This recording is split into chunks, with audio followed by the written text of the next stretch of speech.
Come hanno fatto le antiche civiltà a creare meraviglie che ancora oggi ci lasciano a bocca aperta? In questo video esploriamo 12 sorprendenti tecnologie del passato che sembrano sfidare tutto ciò che sappiamo su scienza, ingegneria e storia. Da meccanismi impossibili a costruzioni millenarie di sconvolgente precisione, queste invenzioni sollevano una domanda inquietante. Abbiamo sottovalutato la conoscenza degli antichi? Preparati a vedere il passato con occhi nuovi.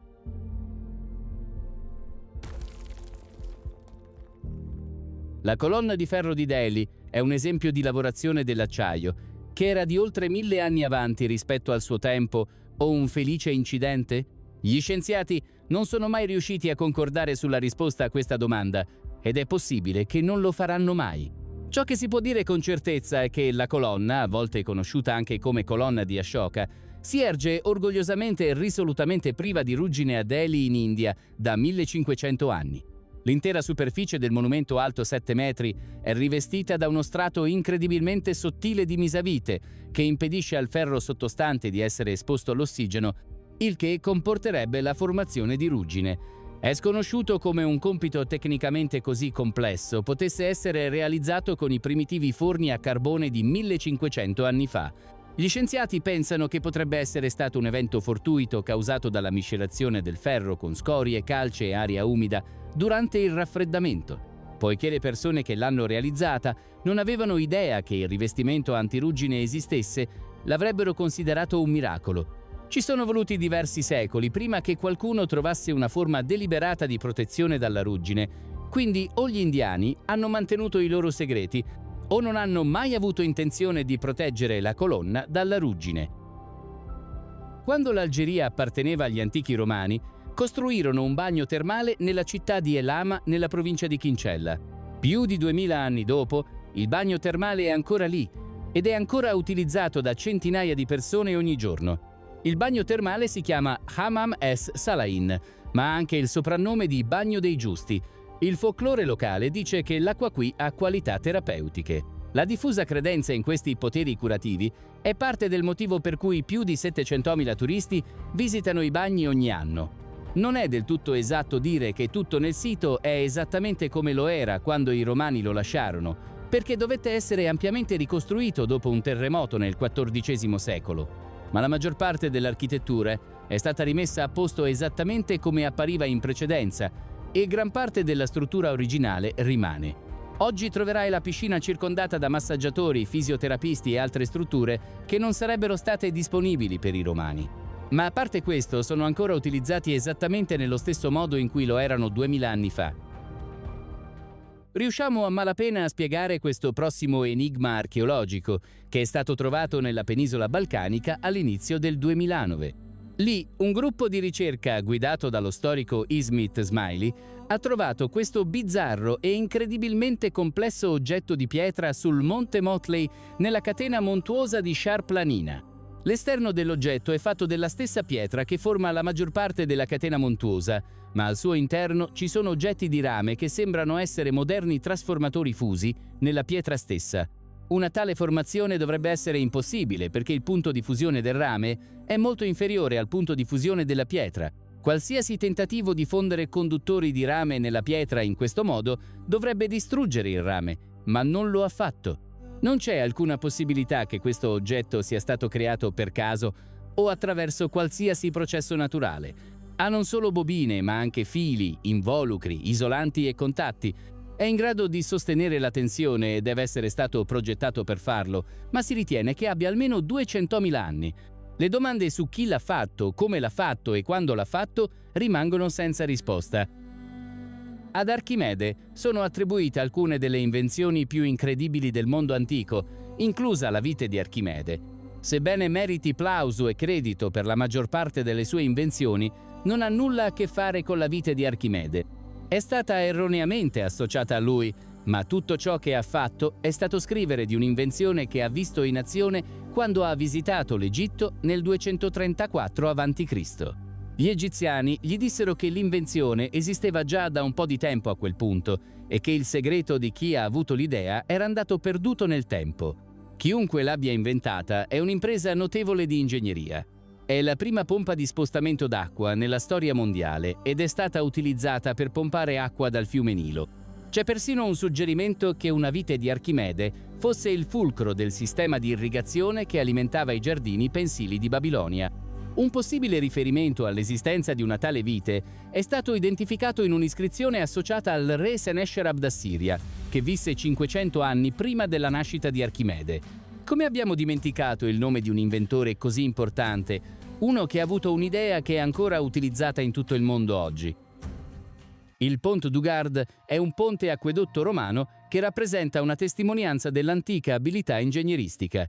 Situato nel sud della Francia, fu costruito nel I secolo d.C. per trasportare acqua per circa 50 km alla colonia romana di Nimausis, ora la moderna Nimes. Composto da 3 livelli di archi e raggiungendo un'altezza di 49 metri, la struttura è stata realizzata in calcare conchigliare con notevole precisione. L'acquedotto poteva trasportare circa 40 milioni di litri di acqua al giorno, mantenendo una pendenza di soli 3 mm per 182 metri, un'impresa che lascia a bocca aperta molti ingegneri moderni. Nonostante sia caduto in disuso intorno al VI secolo, la struttura è sopravvissuta remarkably bene, svolgendo vari ruoli, tra cui quello di ponte a pedaggio.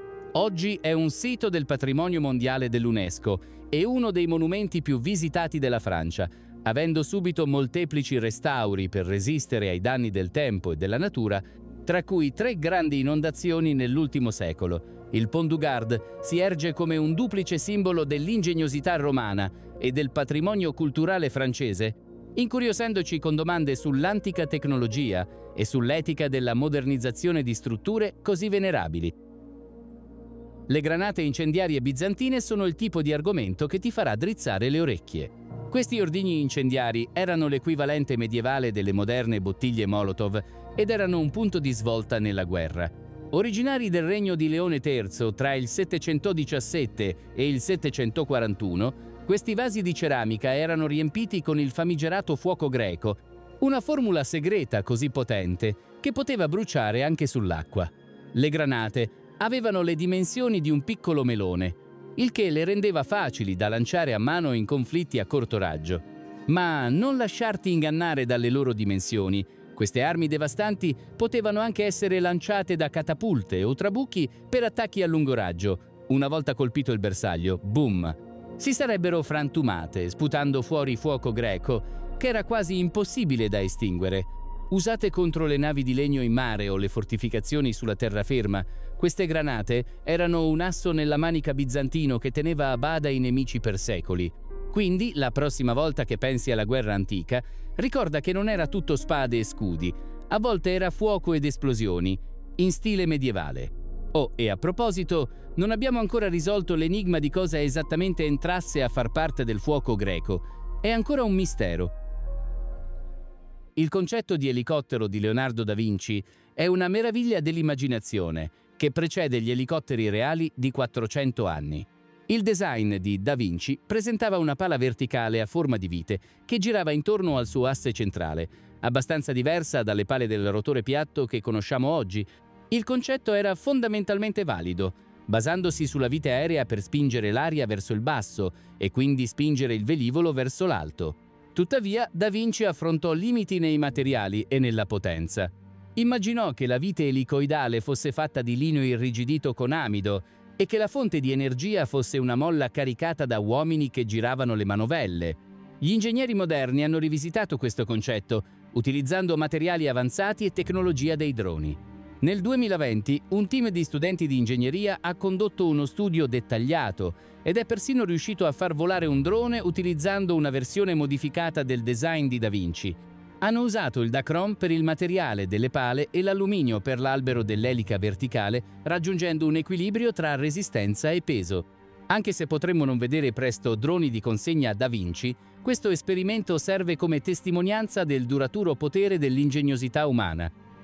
Quando si tratta di dire l'ora, il modo più popolare per farlo in Cina e India prima dell'invenzione dell'orologio moderno era l'orologio a incenso. C'è molto disaccordo tra gli esperti su chi ha inventato l'orologio a incenso e quando. Sappiamo che era popolare in Cina al tempo della dinastia Song nel X secolo e si diffuse dalla Cina alla Corea e al Giappone, ma la storia del dispositivo può essere fatta risalire all'VIII secolo in India. Alcune fonti indicano che gli indiani hanno effettivamente avuto l'idea dagli inventori cinesi, che hanno inventato il primo orologio a incenso nel VI secolo, ma l'affidabilità di quelle fonti è da dove proviene il dibattito. In termini semplici, ogni orologio a incenso contiene un bastoncino di incenso o polvere di incenso che è stato accuratamente fabbricato per bruciare a una velocità molto specifica. In quanto tale, è possibile capire che giorno è o quanto tempo è passato controllando quanto del bastoncino o della polvere all'interno dell'orologio è bruciato. I modelli più avanzati contengono gong e campane, che suonerebbero automaticamente per indicare il passare di un'ora o di un giorno. Nella Casa dell'Anfiteatro di 2000 anni, nota anche come Casa dell'Anfiteatro a Mérida in Spagna, gli archeologi hanno portato alla luce i resti ben conservati di un'enorme area termale pubblica. La casa, costruita dai Romani in una colonia che chiamavano Augusta Emerita, conteneva bagni di dimensioni straordinarie per una normale casa romana. Questi bagni sarebbero appartenuti a una residenza privata, o forse a una serie di residenze private, ma sarebbero stati ampiamente condivisi. Quindi potevano comunque essere etichettati come bagni pubblici. È persino possibile che i bagni potessero essere un punto focale delle grandi feste tenute dal proprietario della proprietà, e per feste siamo sicuri che tutti voi possiate immaginare cosa intendiamo in realtà. L'area balneare comprendeva singole strutture balneari in ottime condizioni, insieme ad ampie decorazioni murali e pavimentali, tra cui targhe di marmo, modanature, dipinti e varie strutture sotterranee associate ai bagni. La Casa dell'Anfiteatro fa parte del complesso archeologico di Mérida, riconosciuto come patrimonio mondiale dell'UNESCO nel 1993. Questa scoperta offre uno sguardo affascinante sul lussuoso stile di vita dell'elite romana nell'antica Spagna. Il calendario Maya è sempre stato oggetto di fascino ed è spesso associato a profezie apocalittiche. Gli archeologi di San Bartolo in Guatemala hanno portato alla luce quella che ritengono essere la più antica notazione conosciuta del calendario Maya, risalente a un periodo compreso tra il 300 e il 200 a.C. Questo sito non è estraneo alle scoperte rivoluzionarie. È lo stesso posto in cui sono state trovate le prime iscrizioni Maya nel 2006. Il recente ritrovamento consiste in 2 frammenti di murales che presentano un simbolo del calendario per 7 cervi, rappresentato da un punto sopra una barra, e un disegno al tratto della testa di un cervo. Questo calendario di 260 giorni era ampiamente utilizzato nell'antica Mesoamerica e conserva ancora oggi un significato in alcune comunità indigene nel sud del Messico e in Guatemala. I Maya avevano anche altri calendari, come i calendari solari, lunari e del lungo computo. La datazione al radiocarbonio ha aiutato a individuare l'età di questi frammenti, che sono stati trovati in un complesso comprendente una piramide, un campo da ballo e una lunga piattaforma. La scoperta non solo conferma l'uso del calendario per almeno 23 secoli, ma sfida anche le teorie che cercano di individuare l'origine della scrittura mesoamericana in un'unica posizione geografica. È del tutto possibile che il disco di Festo porti un messaggio dai nostri antichi antenati, che potrebbe dirci un centinaio di cose che non sappiamo su di loro e sull'era in cui vivevano. Sfortunatamente stiamo avendo difficoltà a tradurlo, ed è dubbio che riusciremo mai a decifrare il codice. Il disco pesantemente decorato è stato trovato tra i resti di un palazzo minoico sull'isola greca di Creta molti anni fa, e da allora sta sconcertando gli scienziati. Ci sono più di 200 diverse iscrizioni sul disco, e nessuna di esse corrisponde a qualsiasi forma di linguaggio scritto o scoperto in qualsiasi altra parte del pianeta. Senza prove sostanziali su cui basarsi, il significato del disco è aperto a molte interpretazioni. Alcune persone pensano che potrebbe essere un calendario, altri sospettano che possa contenere una preghiera scritta nella lingua segreta di un culto religioso dimenticato da tempo. Ci sono troppi simboli perché il testo rappresenti un alfabeto, eppure troppo pochi perché costituisca una scrittura. Anche il disegno a spirale a forma di labirinto era probabilmente significativo per i suoi designer, ma non riusciamo a capirne lo scopo. È un enigma totale. Perché gli antichi romani erano così appassionati di fare dodecaedri? Se riesci a rispondere a questa domanda, avrai superato ogni esperto e archeologo che li abbia mai studiati. Li troverai sepolti nei siti archeologici romani in ogni ex territorio dell'impero romano, ma non abbiamo idea di quale fosse il loro significato o scopo. Spesso compaiono anche negli antichi relitti di navi romane, il che potrebbe indicare l'idea che fossero aiuti alla navigazione di qualche tipo, ma non riusciamo a capire come potrebbero aver aiutato in un tale compito. Ciò che sappiamo è che i Romani hanno continuato a realizzarli per secoli. Gli esempi più antichi di dodecaedri sono fatti di pietra, ma le versioni successive sono realizzate in bronzo. Alcuni archeologi hanno suggerito che potrebbero essere stati elaborati portacandele, ma ciò sembra improbabile in base al fatto che nessuno di essi ha tracce di cera sulle loro superfici. Un'altra idea è che potrebbero essere stati parte di un gioco romano di qualche tipo. I soldati romani erano appassionati di giochi da tavolo per passare il tempo, quindi è possibile, ma non ci sono ancora prove a sostegno dell'idea. Ci sono così tanti esempi di questa strana preoccupazione romana che dobbiamo classificarli come un mistero nascosto in bella vista. Iscriviti al canale, attiva la campanella delle notifiche e divertiti a guardare nuovi video sul mio canale. Grazie per la visione e arrivederci a presto!